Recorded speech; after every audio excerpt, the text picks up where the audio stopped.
노아의 홍수는 하나님께서 창세기 6장 13절에 말씀하신 바와 같이 하나님이 노아에게 이르시되 모든 혈육 있는 자의 강포가 땅에 가득함으로 그 끝날이 내 앞에 이르렀으니 내가 그들과 함께 그들을 땅과 함께 멸하리라는 이 하나님의 말씀에 따라 이 땅에 내려진 하나님의 심판이었습니다. 하나님께서는 하나님의 의와 사랑으로 통치되어야 될 이 세상에 사람들의 강포로 가득 차 하나님의 공의, 하나님의 진리, 또 하나님의 말씀이 찾아볼 수 없게 되면 이 세상을 더 이상 유지할 이유가 없어지는 겁니다. 예를 들어서 여러분들이 가지고 있는 물건이 다 사용기간이 끝났습니다. 그러면 그 물건을 가지고 있어야 될 이유가 있을까요? 이유가 없습니다.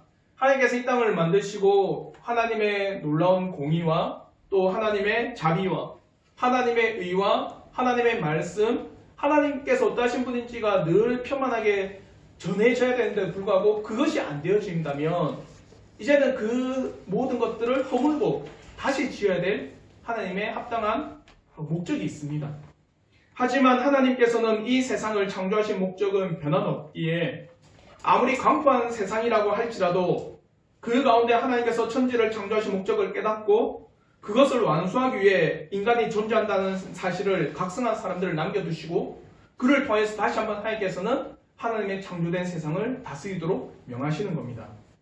오늘날 예수 그리스도를 통해서 거듭난 사람들이 하나님께서 이 세상을 창조하신 목적을 깨닫고 사람에게 주신 사명을 완수하도록 남겨두신 것과 같습니다. 노아는 바로 폐교한 시대에 하나님의 경영에 대해서 깨닫고 그 시대를 통찰한 사람이었습니다. 하나님께서는 노아의 시대의 각성에 대하여 의롭다 여기시고 홍수로 이 세상을 심판할 것에 대한 구체적인 계획을 노아에게 계시해 주셨습니다. 그리고 하나님의 계획을 들은 노아는 그 말씀대로 즉시 준행하였고 그리고 120년이 지나서 방주가 다 완성되고 온 땅의 강포가 그 극에 달하자 하나님께서 이 땅의 모든 호흡 있는 생물을 멸하시고자 40주야를 온 땅에 비를 내리셨습니다. 이때 창조의 목적을 완성하기 위해 노아가 해야 할 일은 자기와 자녀들과 육상의 모든 동물들과 새들의 생명을 각기 종류대로 방주 안에 이끌어 그 모든 것을 보존하는 것이 노아의 사명이었습니다. 이것이 지금까지 우리가 나누었던 노아의 홍수에 대해서 나눴던 내용입니다. 오늘 본문 창세기 8장은 그럼에 있어서 이제 하나님께서 진노 중에 노아와 그 동물들을 살펴보신 이유, 또 온 지면을 회복하심과 더불어 노아를 남겨두신 이유, 그와 더불어 하나님께서는 노아가 드리는 이 번제를 기쁨으로 받으셨다라는 이 이유에 대해서 우리가 살펴보고자 합니다. 즉, 세 가지입니다. 하나님께서 진노 중에 그의 자녀를 기억하셨다라고 하는 사실, 그리고 두 번째는 온 지면의 회복과 노아의 사명에 대해서 우리에게 허락하신 사실, 그리고 세 번째는 번제를 받으신 놀라운 하나님의 은혜에 대한 사실에 대해서 우리가 오늘 함께 나누고자 합니다. 첫째 나눔입니다. 하나님께서 진노 중에 그의 자녀들을 기억하심에 대해서 나누도록 하겠습니다. 그러면 오늘 본문 1절에는 의미심장한 말씀이 등장합니다. 우리 다 같이 오늘 읽었던 창세기 8장 1절의 말씀을 우리 한번 다 같이 한번 읽어보겠습니다. 다 같이 읽겠습니다. 시작! 하나님이 노아와 그와 함께 방주에 있는 모든 들짐승과 가축을 기억하사 하나님이 바람을 땅 위에 불게 하심에 물이 줄어들었고, 여기에 보면 하나님께서 노아와 방주 안에 있는 모든 들짐승과 가축을 어떻게 했다는 겁니까? 기억했다는 겁니다.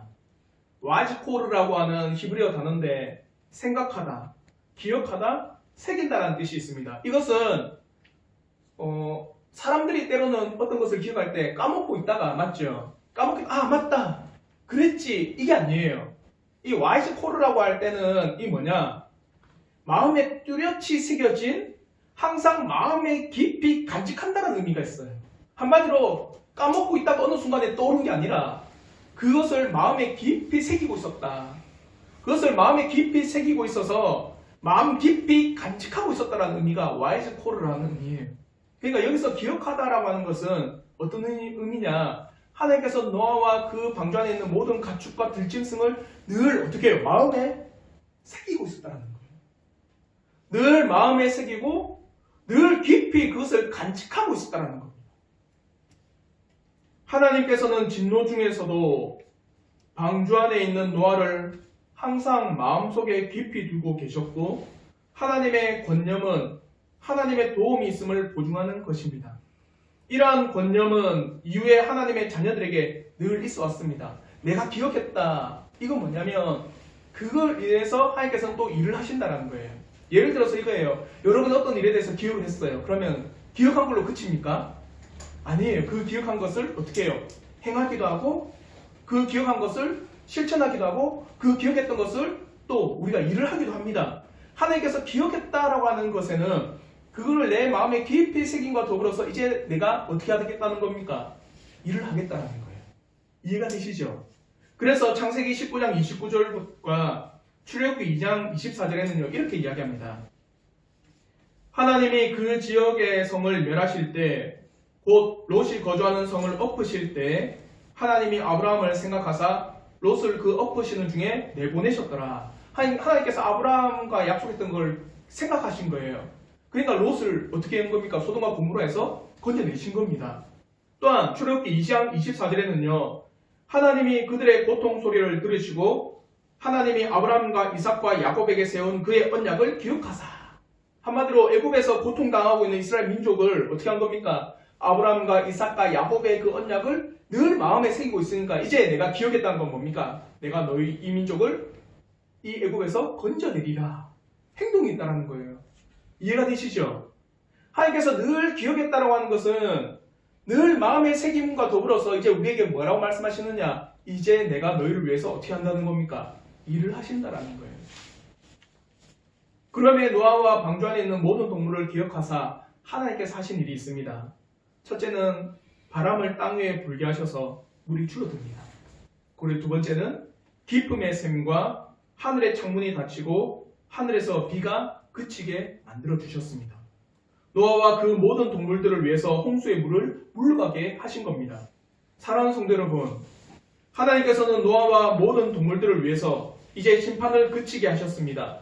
홍수를 일으킨 모든 샘의 문과 하늘의 문을 닫으셨습니다.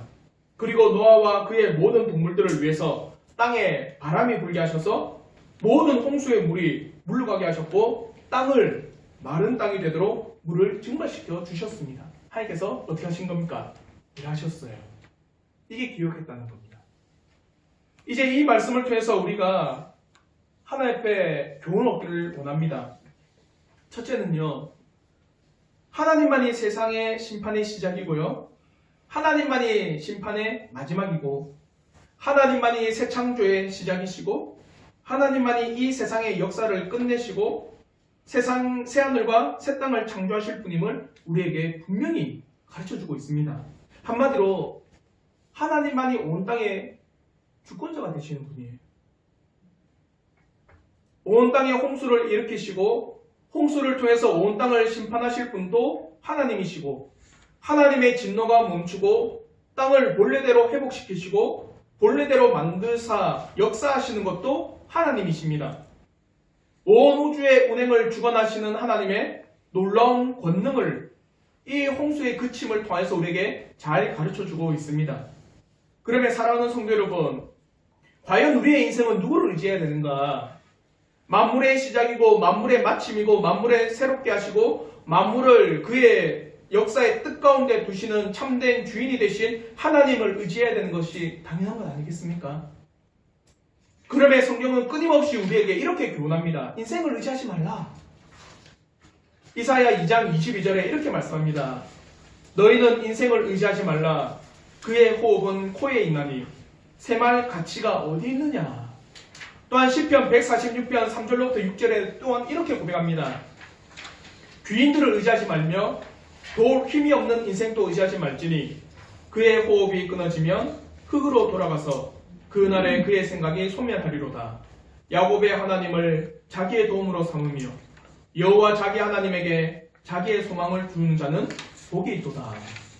아무리 우리 가운데 높고 힘있고 난다 긴다고 하는 귀인이 있을지라도 그는 인생이요. 결코 우리의 영혼과 우리에게 구원을 줄 수 있는 능력이 없다. 진정으로 우리가 도움을 삼고 소망을 두어야 하는 것은 바로 누구라는 겁니까? 하나님이라는 거예요. 사랑하는 성도 여러분, 하나님이 시작이시고 또한 하나님이 마지막이시고 또 하나님께서 때를 정하셔서 시작하실 뿐만 아니라 때를 정하셔서 그치게 하십니다.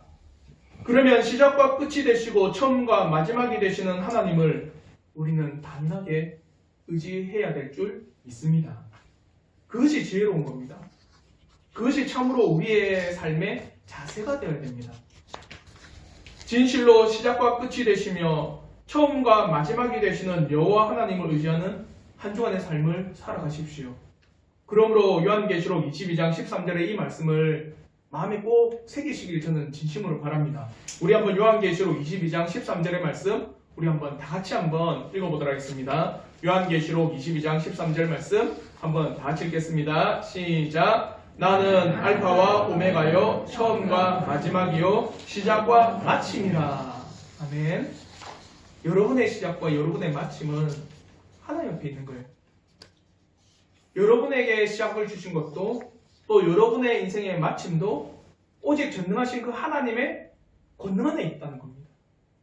노아가 홍수의 시작과 홍수의 마침, 그건 노아의 능력이 아니었어요.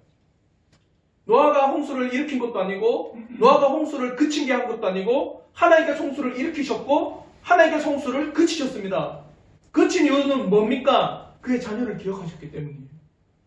사랑하는 성도 여러분, 여러분의 시작과 끝이 되시고 여러분의 시작과 마침이 되시는 그 여호와 하나님을 굳건하게 의지하십시오. 그것이 지혜입니다. 우리를 도울 힘이 없는 인생을 의지하지 마시고 우리에게 구원을 허락할 수 없는 그 귀인을 여러분이 붙잡지 마시고 온전히 여러분의 힘과 권능과 지혜와 또 구원이 되시는 여호와 하나님을 굳게 신뢰하시고 의지하십시오. 이것이 우리에게 교훈이 될 줄 믿습니다. 두 번째입니다. 하나님께서는 그의 자녀들을 늘 생각하고 마음에 깊이 간직하고 계신다라는 겁니다. 노아는 120일 동안 물이 넘친 것을 경험했습니다. 사랑하는 성도 여러분, 노아가 며칠 동안 배에 있었을까요? 한마디로 여러분이 지금 이 교회에 하루만 있는 게 아니에요. 며칠 동안 있었느냐? 노아가 방주에 370일 동안 1년하고도 5일을 더 있었습니다. 여러분이 여기에만 370일 있다 생각해 보십시오. 아니면 여러분 집에만 370일 있다 생각해 보십시오. 어떨 것 같아요? 저는 좋은데 저는 370일 동안 집에 있으라면 집에 있을 수 있을 것 같아요. 근데 방주 물이 찰랑거리는, 한마디로 물이 넘쳐 흐르는 그곳에 370일 동안 한 배에 있는다. 참 갑갑하지 않을까요? 하나님께서는 그의 백성인 참된 성도들을 늘 세밀하게 감찰하시고 그의 자녀를 한시도 잊지 않으시고 마음에 깊이 간직하셔서 인도하시는 분이심을 우리는 굳게 신뢰해야 됩니다. 그러므로 이사야 49장 14절로부터 16절에 이렇게 말씀합니다.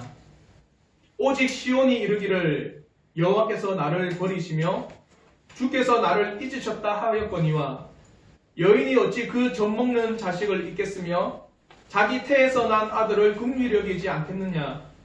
그들은 혹시 잊을지라도 나는 너를 잊지 아니할 것이라. 내가 너를 내 손바닥에 새겼고 너의 성벽이 항상 내 앞에 있나니. 시온이라고 하는 것은 비유적으로 이스라엘을 뜻합니다. 또한 하나님의 백성, 하나님의 선민을 뜻합니다. 이스라엘이 이방 나라인 아수르와 바벨론을 통해서 나라가 멸망하게 되었을 때 뭐라고 느꼈을까요? 하나님의 백성이고 하나님의 선민이었고 하나님의 나라가 어떻게 해요? 이방 민족에게 절망스럽게 멸망당합니다. 그럼 어떤 기분이겠습니까? 하나님께서 우리 민족을 버리셨다. 맞죠? 한번 생각해 보십시오. 우리가 소위 큰 공경과 큰 위기, 인생이 어찌 이런 큰 위기 가운데 빠질 수 있는가 하고 그 큰 어려움과 위기의 때 우리는 아마 이렇게 생각할 수 있습니다. 하나님께서 나를 버리셨다. 아니면 믿지 않는 자들은 아마 이렇게 생각할 수도 있을 겁니다. 신이 우리를 저버렸다. 그래서 우리가 흡사 영화 같은 걸 보면은 이런 문구가 참 많이 나옵니다. 신은 이 나라를 버렸다. 우리가 큰 절망과 큰 고통 가운데 있을 때, 여호와께서 어디에 계시는가? 하나님께서 과연 어디에 지금 계시는가? 늘 끊임없이 그런 고통과 그 끊임없는 그 고뇌 가운데 있을 수밖에 없어요. 근데 사랑하는 성도 여러분, 하나님께서는 그 손바닥에 우리를 새기셨다고 합니다. 항상 여호와 앞에 그의 자녀들이 있다라고 우리에게 늘 상기시켜 주시는 겁니다. 때로는 우리에게 찾아오는 고난과 역경과 때로는 큰 어려움이 이와 같이 여호와께서 나를 잊으셨는가? 여호와께서 나를 버리셨는가? 여호와께서 나를 이제 기억지 않으신가라고 하며 심히 마음이 낙담될 때, 그러나 그가 하시는 말씀은 뭐냐? 어찌 그 젖먹이는 자식을 잊겠느냐? 어찌 내가 너를 잊으며 내 손바닥에 새긴 너희들을 내가 어찌 잊을 수가 있느냐?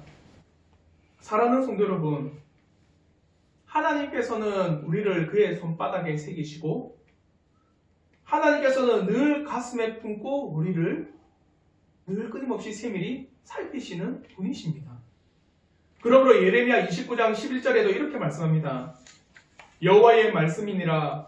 너희를 향한 나의 생각을 내가 아나니 평안이요 재앙이 아니니라. 너희에게 미래와 희망을 주는 것이니라. 이 말씀이 그냥 나온 말씀이 아니에요.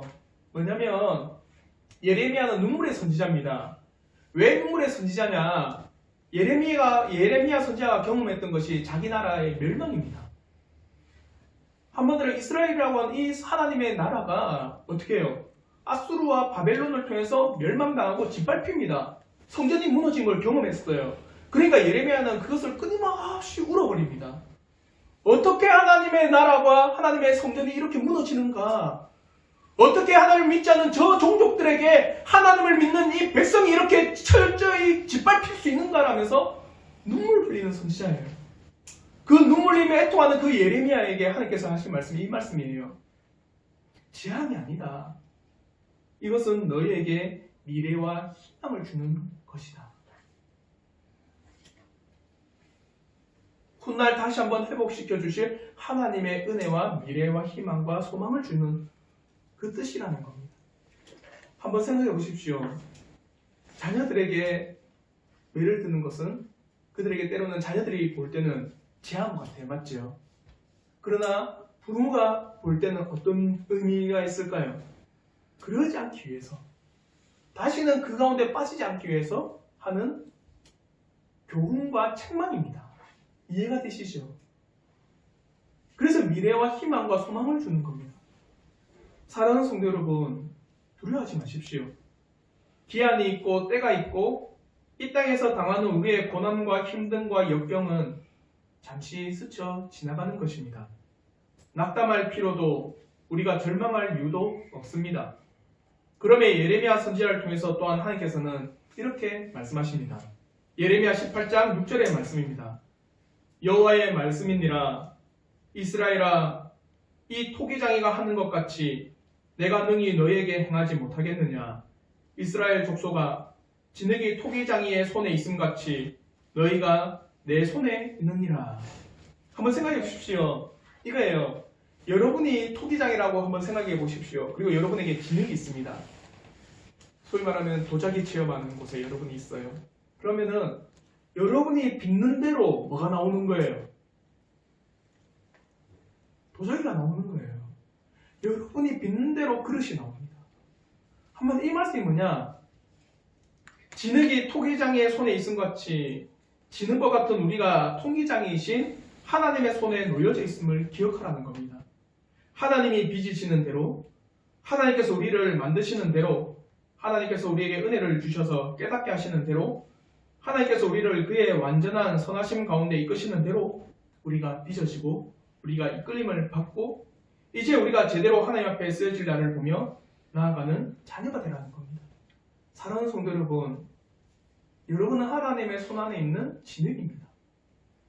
그 진흙은 날마다 빚어지게 되어 있어요. 하나님께서 만드시는 대로 빚어지고 하나님께서 그의 뜻에 따라서 빚으시는 대로 우리는 나가는 겁니다. 하나님께서는 그의 자녀를 잊지 않으시고 끊임없이 그 손에 토기장의 손에 있는 진흙과 같이 우리를 빚으신다는 사실을 꼭 기억하십시오. 그것이 우리에게 가장 큰 은혜일 거라 저는 믿습니다. 두 번째 나눔입니다.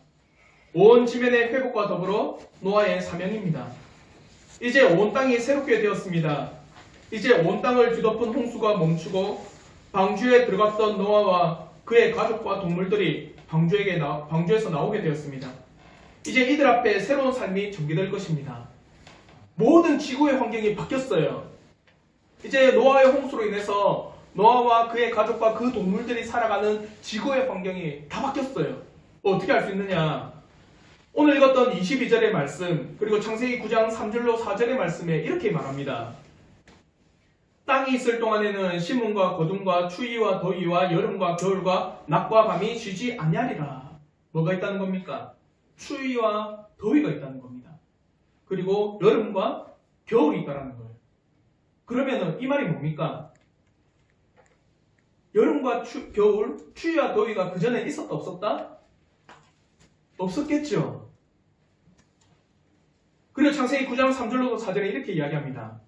모든 산동물은 너희의 먹을 것이 될지라 채소같이 내가 이것을 다 너희에게 주노라. 그러나 고기를 그 생명계는 핏째 먹지 말 것이니라. 한마디로 무엇을 우리에게 양식을 주셨어요? 고기입니다. 고기. 그전에는 뭐였습니까? 채소밖에 없었어요. 근데 이제는 고기를 주어 먹게 하신 겁니다. 뭘까요? 환경이 다 바뀌었습니다. 그래서 이걸 통해서 과학자들이 뭐라 했냐면 빙하도 이때 나오게 되었다. 하나님께서 물을 물러가게 하시고 그래서 추위와 겨울 있게 하시면서 빙하가 완성되어지고 물이 마름과 더불어서 수증기가 되고 그 땅이 솟아올라서 모든 지구의 환경이 바뀌었다는 거예요. 그리고 노아 홍수 이후로 사람의 생명의 연화도 바뀌었습니다. 그 이전에는 900세 이상 사는 게 일반적이었습니다. 근데 노아 홍수 이후로는 완전히 나이대가 쫙 줄어들어 버려요. 180세, 120세, 또 모세를 통해서는 뭐라고 합니까? 강건하여도 80세라고 합니다. 이제 환경이 바뀌어버렸어요. 새로운 환경과 새로운 그 지면을 허락하신 겁니다. 그리고 노아와 그 동물들을 그 가운데 두신 거예요. 그래서 창세기 8장 17절에는요 이렇게 말씀합니다. 너와 함께한 모든 혈육 있는 생물 곧 새와 가축과 땅에 기는 모든 것을 다 이끌어내라. 이것들이 땅에서 생육하고 땅에서 번성하리라 하시매 이제 모든 동물들이 번성하리라. 온 땅에는 하나님께서 창조하신 호흡이 있는 모든 동물들이 번성하게 됩니다. 그리고 노아에게도 아담과 동일한 언약을 우리가 읽지 않지만 9장 1절과 2절에 이렇게 말씀합니다. 하나님이 노아와 그 아들들에게 복을 주시며 그들에게 이르시되 생육하고 번성하여 땅에 충만하라. 땅의 모든 짐승과 공중의 모든 새와 땅에 기는 모든 것과 더불어 바다의 모든 물고기가 너희를 두려워하며 너희를 무서워하리니 이것들은 너희의 손에 붙였음이니라. 아담에게 주어진 동일한 언약을 주었고 그와 더불어 모든 동물들이 노아를 두려워하고 무서워하게 되리라는 것을 가르쳐주며 아담에게 에덴 동산에서 명하신 모든 것을 잘 다스리도록 노아에게도 새롭게 된 땅에서 사명을 주시며 그것들을 잘 다스리라고 말씀하고 있는 겁니다. 하나님께서는 새롭게 지면을 만드셨고 새로운 환경을 주셨고 또 동물들이 새롭게 번성하게 하셨고 또 노아에게는요 어떻게 해요? 새롭게 된 그 모든 것들을 어떻게 하라는 거예요? 아담과 같이 잘 다스리라는 사명을 주신 거예요. 이해가 되시죠? 그러므로 우리 또한 이렇게 고백할 수 있습니다. 오늘날 우리를 새롭게 태어나게 하셨습니다. 그리고 이 땅에 그리스도인으로서 생명의 호흡 가운데 살게 하셨습니다. 그러면 우리에게 주신 사명 또한 노아와 동일합니다. 우리에게 세상에서 건지신 여호와 하나님께서 우리를 이렇게 부르십니다. 하나님께서 우리를 뭐라고 부르실까요? 여러분들을 성도라고 부르지 않습니까? 성도와 더불어서 우리를 뭐라고 부릅니까? 성경에서는 그리스도인이라고 합니다. 맞죠? 사도행전 11장 26절에 이렇게 말씀합니다. 만남에 안디옥에 데리고 와서 둘이 교회에 1년간 모여 있어 큰 무리를 가르쳤고 제자들이 안디옥에서 비로소 그리스도인이라 일컬음을 받게 되었더라. 그리스도인이다. 우리를 뭐라고 합니까? 그리스도인이라고 부르는 거예요. 그럼 그리스도인은 뭘까요? 그리스도인. 오늘 이 사도행전 11장 26절에는요. 큰 무리들에게 제자들이 그리스도를 가르쳤고 그래서 그 그리스도를 가르치는 그 무리들에게 뭐라고 하는 겁니까? 그리스도인이라고 하는 겁니다. 그러므로 그리스도인은 그리스도의 일을 따라 행하는 자들이 그리스도인이에요. 단지 우리가 교회에 나와서 출석만 한다고 해서 그리스도인이 아니라 그 그리스도께서 하신 일들을 우리 또한 행하는 자들이 그리스도인이라는 겁니다. 도표 있죠? 그 안내서에 보면 도표가 있습니다. 도표를 보시면 제가 왜 그리스도인이라 하느냐, 주어진 사명이 왕과 선지자 제사장입니다. 그리스도가 기름 부음 받은 자 맞죠? 기름 부음 받은 자로서 왕과 선지자와 제사장의 역할을 한 겁니다. 이게 태초에 아담에게 주어진 거예요. 왕으로서 에덴 동산을 다스려라. 선지자로서 하나님의 법을 하와에게 가르쳐라. 뭡니까? 선악과를 따먹지 말라. 어느 날은 반드시 죽는다라고 하나님의 법과 명령이 있다는 거예요. 선지자의 역할이 이겁니다. 하나님의 말씀이 이렇습니다. 하나님의 말씀에 가감없이 전해야 됩니다. 하나님께서 이것을 그의 진리의 말씀으로 우리에게 명령하셨습니다. 하나님의 옳고 그름을 나타내는 게 선지자입니다. 맞죠? 그 선지자의 일을 아담이 했습니다. 제사장으로서 하나님과 동행하며 하나님과 늘 함께하며 예배를 드리는 게 아담이 했어요. 이게 왕과 선지자의 제사장의 역할이었습니다. 예수 그리스도도 마찬가지입니다. 왕으로서 질병과 죽음과 고통과 자연의 모든 것을 다스렸어요. 예수 그리스도 앞에 그 발 앞에 엎드리지 않는 것 없습니다. 왕으로서 모든 것을 잘 다스리셨어요. 또한 선지자로서 하나님의 생명의 말씀에 옳고 그름을 가르쳐 주셨습니다. 그리고 제사장으로서 그가 친히 희생 제물이 되셔서 하나님께 친히 그가 희생되어 예배를 드리셨어요. 그리스도인이 이와 같은 겁니다. 왕으로서 우리에게 주어진 모든 것을 다스리는 겁니다. 여러분에게 주어진 재화이든 여러분에게 주어진 비재화이든 여러분에게 있는 환경이든 여러분에게 있는 직장이든 여러분의 삶의 모든 영역에서 그것을 말씀대로 잘 다스리도록 하신 게 그리스도인이에요. 또 선지자입니다. 하나님의 참된 말씀, 하나님의 참된 복음, 하나님의 참된 생명의 이 말씀을 온전히 보존하는 것, 온전히 전하는 것, 그게 우리의 역할이잖아요. 또 제사장입니다. 하나님 앞에 참된 예배를 드리기 위해서 우리는 하나님 앞에 끊임없이 예배가 어떻게 해야 되는가를 고민하며 그 예배 앞에 정말 말씀대로 예배 드리고자 간절히 쓰며 나가는 게 우리의 모습 아닙니까? 이게 그리스도인이라는 거예요. 단지 교회를 출석하고 단지 많은 성도들과 모여서 즐겁게 그 성도의 교제를 나누는 것뿐만 아닙니다. 그리스도인이라고 할 때는 그리스도께서 하신 이 왕과 선지자 제사장의 역할들, 아담이 했던 이 왕과 선지자 제사장의 역할들을 우리 또한 이어받아서 그리스도인으로서 우리 또한 이 일들을 해나가는 거예요. 사랑하는 성도 여러분, 우리가 구원을 받았다고 다 끝난 것이 아닙니다. 노아는 방주에서 구원을 받아 다 끝난 게 아니에요. 이제는 방주에서 나와가지고 이 놀라운 사명들을 감당을 했었어야 됩니다. 이해가 되시죠? 새롭게 된 온 지면에 있는 동물들을 잘 다스리는 일을 해야 됩니다. 진실로 그리스도인으로서 합당하게 나에게 주어진 삶을 살아가고 그리스도인으로서 합당하게 왕으로 선지자로 제사장으로서 그리스도인의 역할을 충실히 저는 잘 감당하기를 진심으로 바랍니다. 사랑하는 성도 여러분, 명목상의 그리스도인이 우리 되지 맙시다. 정말 우리를 그리스도인, 성도라고 부르신 그 하나님 앞에 내가 과연 그리스도인으로서 어떤 일들을 감당해야 되는가? 그것은 바로 이 그리스도께서 하신 놀라운 일, 이 기름 부음 받은 이 놀라운 일들 또한 우리에게 허락되어진 일이라는 것을 꼭 기억하시기를 전 진심으로 바랍니다. 이 그리스도인의 사명을 마음에 새기시고 한 주간 살아가십시오. 이제 마지막 나눔입니다. 노아의 번제를 받으신 그 하나님에 대해서 우리가 나오도록 하겠습니다. 오늘 본문 20절과 21절 우리 한번 다 같이 한번 읽어보도록 하겠습니다. 창세기 8장 20절과 21절 우리 한번 다 같이 읽겠습니다. 시작. 노아가 여호와께 제단을 쌓고 모든 정결한 짐승과 모든 정결한 새 중에서 제물을 취하여 번제로 제단에 드렸더니 여호와께서 그 향기를 받으시고 그 중심에 이르시되 내가 다시는 사람으로 말미암아 땅을 저주하지 아니하리니 이는 사람의 마음이 계획하는 바가 어려서부터 악함이라 내가 전에 행한 것 같이 모든 생물을 다시 멸하지 아니하리니. 한마디로 이겁니다. 노아가 이제 방주에서 내려왔습니다. 마른 땅, 하나님께서 바람을 불어 40일 동안 물을 물러가게 하시고 땅을 마른 땅이 되게 하셨어요. 그리고 노아가 제일 먼저 한 것이 정결한 새들 가운데 그 모든 정결한 새를 가지고 하나님 앞에 번제의 제사를 드린 겁니다.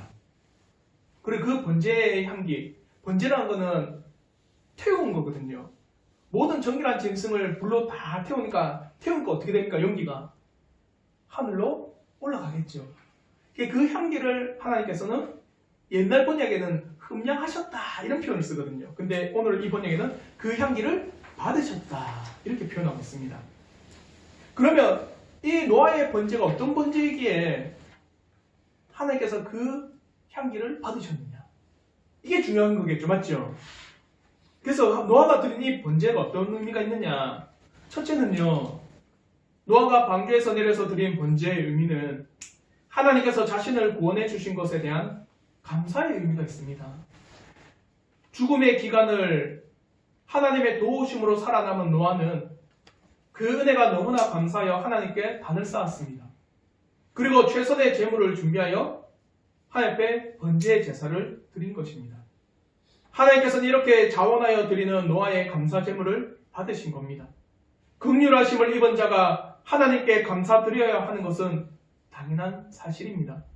그러나 우리가 믿고 고백하는 하이델베르크 요리문답 제87문에는요 이렇게 이야기합니다. 감사하지 않는 악한 삶을 계속하면서 하나님께로 돌이키지 않는 사람들도 구원을 얻을 수 있지 않습니까? 이거예요. 한마디로 감사하지 않는 삶을 살아가면서도 구원을 얻을 수 있다라고, 구원을 얻었다라고 말을 할 수 있습니까? 답은 뭐라고 합니까? 절대 그렇지 않습니다. 음란한 자, 우상숭배자, 간음하는 자, 도둑질하는 자, 탐욕스러운 자, 술 취하는 자, 비방하는 자, 강도 같은 자들은 하나님 나라를 유업으로 받지 못할 것임을 성경이 선언하고 있기 때문입니다. 사랑하는 성도 여러분, 우리는 왜 감사를 해야 할까요? 은혜로 구원을 받았는데 굳이 감사가 있어야 할까요? 우리에게 왜 감사가 있어야 되냐고 저는 물어본다면 이렇게 대답할 겁니다. 우리가 구원받았음에 대한 표현입니다. 우리가 구원받았음에 대한 믿음의 증거입니다. 그러므로 그 믿음에 대한 합당한 증거로서 구원받았다라는 것에 대한 합당한 표현으로서 감사가 우리에게 당연히 나오기 때문입니다. 한번 생각해 보십시오. 사랑하는 성도 여러분, 여러분이 한 주간을 살아가는데 여러분이 해결하지 못할 일들을 닥쳤습니다. 여러분이 해결하지도 못하고 여러분이 극복하지 못할 일들이 여러분에게 놓여져 있는데 어떤 사람이 와가지고 그것을 다 해결해 줬어요. 그럼 그 사람에게 여러분 뭐라고 합니까? 당연하지 이랍니까? 당연히 내가 받을 걸 받았다고 해요? 아닙니다. 어떻게 합니까? 감사합니다. 맞죠? 내가 할지도 못하고 내가 이 상황에서 이것을 극복하지 못하면 나는 이제 완전히 무너져서 절망 가운데 있는데 당신께서 그 모든 것을 해결해 주시니 너무나도 감사합니다. 한번 생각해 보십시오. 노아가 그 홍수에서 잘났기 때문에 구원을 받았을까요? 다른 사람보다 조금 더 착한 일을 많이 했기 때문에 구원을 받았을까요? 아닙니다. 하나님의 전적인 은혜였어요. 하나님의 전적인 은혜였고 하나님의 전적인 택하심이었습니다. 노아가 잘났고 노아가 정말 다른 사람들보다 더 의롭게 행동했기 때문이 아니에요. 철저하게 하나님께서 그를 택하시고 그를 선택하셨기 때문에 노아는 건짐을 받은 겁니다. 그러면 노아에게 나오는 건 당연히 뭡니까? 감사예요. 노아는 이 번제의 의미를 감사의 의미로 드린 겁니다. 두 번째, 이 번제의 의미가 뭐냐? 이제 새로운 삶이 노아에게 주어졌습니다. 맞죠? 그러면 그 새로운 삶에 의탁의 의미가 있는 겁니다. 하나님을 붙잡을 수밖에 없습니다.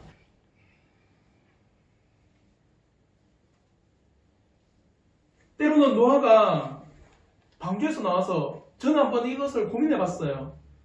내가 만약에 방주에 처음 나왔을 때 뭘 했을까? 여러분은 1년보다 조금 더 지난 370일 동안 여러분이 방주에 있었습니다. 그리고 이제 땅이 다 마르고 나서 방주에서 나왔습니다. 제일 먼저 할 수 있는 것, 제가 이렇게 생각했어요. 새로운 걸 한번 먹어봐야지. 땅을 갈아서, 맞죠? 내가 어디에 살아가야 될까? 집도 한번 지어보고, 또 무엇을 먹을까? 밭을 기가나기도 하고. 근데 노아는 어떻게 했습니까? 제일 먼저 번제를 드린 겁니다. 그는 죽음의 물이 넘실거리던 수백 일 동안 방주 생활하면서 무엇을 생각했을까? 그 죽음의 물이 넘실대는 이 방주 안에서 노아가 생각한 것은 오직 하나님만이 인간의 생사화복을 주관하지 않는다. 오직 그분을 떠나서는 죽음과 호흡뿐이라는 사실을 뼈저리게 느끼지 않았을까요? 도저히 하나님께 우리가 의탁하지 않으면 우리 인간이라고 하는 이 존재는 참으로 미미하고 연약하구나. 한번 생각해 보십시오. 코로나가 이제나 저제나 그쳐질까 했는데 오늘 또 우리 성도님 가운데 코로나가 조금 약간 키트에서 안 좋은 반응이 나와가지고 오늘 보고서 간다는데, 코로나가 이제나 저제나 그치려고 생각했는데 안 돼요. 참으로 미미하고 연약한 우리의 인생이구나. 노아의 번제의 의미는 바로 우리의 인생에 하나님을 의탁하지 아니하면 결코 존재할 수조차 없는 미미한 존재라는 사실, 그럼에 더더욱 하나님과 함께하지 않으면 우리의 삶이 무의미하다는 것을 증명하는 겁니다. 이 번제를 드림으로 전적으로 하나님만을 의탁합니다. 이제 새로운 삶이 나에게 주어졌는데 이 삶을 내 스스로 기존에 있는 그 삶의 방식대로 하는 것이 아니라 하나님을 전적으로 의탁하며 살아갈 수밖에 없는 우리의 연약한 존재입니다. 이것을 고백하는 게 번제입니다. 세 번째, 이 번제의 의미는 뭐냐? 하나님을 섬기겠다고 하는 삶의 헌신입니다. 번제는 모든 제사의 기본으로서 가축을 제외한 제물의 모든 부분을 불에 태우는 제사입니다. 이 번제는 하나님을 향한 전적인 헌신을 의미하는 겁니다. 노아의 단은 계속적인 그리고 끊임없는 헌신을 다짐하는 표시였습니다. 헌신은 창조주 하나님에 대한 피조물인 우리의 당연한 의무입니다. 그러면 바울을 통해서 하나님께서는 이렇게 말씀하십니다. 로마서 12장 1절의 말씀입니다. 그러므로 형제들아, 내가 하나님의 모든 자비하심으로 너희를 권하노니 너희 몸을 하나님이 기뻐하시는 거룩한 산 제물로 드리라. 이는 너희가 드릴 영적 예배니라. 내 인격 아니요, 내 삶 아니요, 나의 모든 것, 내 인생 자체를 하나님께 산 제물로 헌신하여 드리라고 말씀하고 있는 겁니다. 이제 노아가 방주에서 나와 어떻게 살 것인가? 그것은 바로 하나님께 폐역한 시대의 뜻을 따라 살아가는 삶이 아니라 그렇게 살아가는 세대가 홍수로 심판을 받았다고 하는 것을 깨닫고 하나님만을 전적으로 섬기며 살아가겠다고 하는 삶의 헌신을 드리는 제사였던 겁니다. 하나님께서는 이렇게 노아가 제일 먼저 감사로 오직 여호와를 의탁하고 여호와만 섬기겠다고 하는 삶의 헌신으로 올리는 이 번제를 받으신 겁니다. 저는 이 노아의 번제를 통하여서 우리 또한 교훈을 얻을 줄 믿습니다. 그러면 한 가지 질문을 드리고자 합니다. 여러분들이 드리는 이 예배 왜 드리고 있는가? 그리고 기도를 하고 찬양을 하고 왜 여러분의 물질 가운데 구별하여 매주 하나님 앞에 헌상을 드리나? 이 모든 것의 의미는 무엇입니까? 저는 이 모든 것의 질문에 한 가지만 답할 수밖에 없을 것 같습니다. 나를 구원하심에 감사이기 때문입니다. 내가 하나님 앞에 나와 예배를 드리는 것 감사하기 때문에 나는 하나님께 나와 찬양과 기도와 나에게 허락하신 재물 가운데 구별하여 하나님께 기쁨과 즐거움으로 드리는 것, 그것은 나를 건지신 그 하나님 앞에 감사하며 내 삶을 의탁하며 전적으로 하나님께서 나를 건지신 그 하나님 앞에 내 삶을 헌신하며 나간다는 그 표현이 우리가 예배 아닌가요? 사랑하는 성도 여러분, 오늘날 성도는 복잡한 세상에서 다양한 일들을 하며 살아가지만 무엇보다도 항상 먼저 해야 할 일들이 있습니다. 그것은 다름 아니라 하나님께 경배를 드리며 그분의 성호를 찬양하며 그분께 감사하며 예배를 드리는 일입니다. 또한 노아처럼 감사와 의탁과 헌신의 의미를 내포하여 예배를 드릴 때 여러분이 드리는 찬양과 여러분이 드리는 기도와 감사와 우리의 삶에서 전부를 내어 하나님께 헌상을 드리며 우리를 구원하신 하나님께 합당한 자세로 예배를 드리는 겁니다. 또한 이 예배드림이 바로 우리가 하나님께 전적으로 헌신하겠다는 뜻을 가지고 있습니다. 하나님께서 나를 살게 하셨고 하나님께서 나에게 구원의 은혜를 베푸셨고 하나님께서 내가 이 땅에서 살아갈 수 있도록 재물을 허락하시고 건강과 다양한 모든 비자を허락하셨으니 이 모든 것을 가지고 내가 하나님 앞에 전적으로 헌신하겠습니다. 이 모든 것을 가지고 내가 하나님을 전적으로 의탁하겠습니다. 이 모든 것을 가지고 하나님께서 나를 건지신 그 구원의 은혜에 감사하며 나아가겠습니다. 이 표현이 바로 우리의 예배예요. 저는 우리 성도들이 매주 예배드리는 이 현장이 바로 감사의 현장이 되기를 진심으로 바랍니다. 그리고 우리에게 허락하신 모든 것이 하나님 앞에 드려짐으로 헌신의 현장이 되기를 저는 진심으로 바랍니다.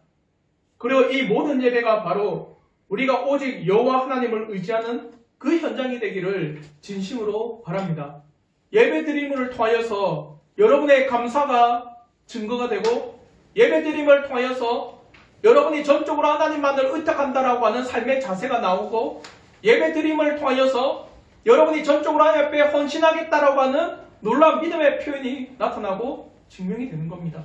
사랑하는 성도 여러분, 우리의 예배가 매주 이러기를 저는 진심으로 바랍니다. 전적인 헌신이요, 전적인 의탁이요, 전적인 감사가 우리의 예배가 되기를 주님의 이름으로 축원합니다. 말씀을 맺겠습니다. 오늘 하나님의 심판 중에서도 노아를 늘 생각하시어 심판을 그치시고 노아를 통해서 변화된 세상을 다스리도록 하시며 노아가 여호와께 감사와 여호와를 의탁함과 여호와께만 헌신하고자 하는 번제를 드림을 기쁨으로 받으신 하나님에 대해서 살펴보았습니다. 우리가 이와 같아야 됩니다. 때로는 우리가 맞이하는 고난과 위기와 역경과 어려움의 시기에서도 사랑하는 성도 여러분, 하나님은 결코 그의 자녀를 잊지 않으십니다. 지금도 하나님께서는 그의 자녀를 늘 마음에 새기시고 자녀들을 돌보신다고 하는 자비의 하나님이심을 꼭 기억하며 한 주간을 살아가십시오. 또한 우리를 그리스도인으로 부르셔서 아담에게 허락하시고 예수께서 행하신 그리스도의 일들을 우리에게 위탁하셔서 우리 또한 왕으로서 우리에게 주어진 모든 것을 잘 다스리는 사명, 선지자로서 우리에게 주어진 생명의 말씀에 대해서 정확하고 바르게 전하고 보존하는 사명, 우리가 제사장으로서 하나님께 믿음으로 바른 예배를 드리도록 사명을 주셔서 왕과 선지자와 제사장의 일들을 맡기셨음을 기억하고 나아가는 한 주가 되기를 진심으로 바랍니다. 또한 노아가 방주에서 나와서 그가 감사로 오직 여호와만 의탁하는 믿음의 자세로 그리고 모든 것을 오직 여호와를 위한 헌신의 자세로 번제를 드림과 같이 우리 또한 매주 예배를 드림에 있어서 감사로 주를 의탁하는 믿음 가운데 또한 우리에게 주신 모든 재화와 비재화를 통해서 오직 하나님께만 헌신코자 하는 믿음의 자세로 예배를 드리는 주님의 자녀가 되기를 진심으로 바랍니다. 한 주간 이 믿음의 은혜가 우리 모든 성도들에게 늘 넘치기를 주님의 이름으로 축원합니다. 기도하겠습니다.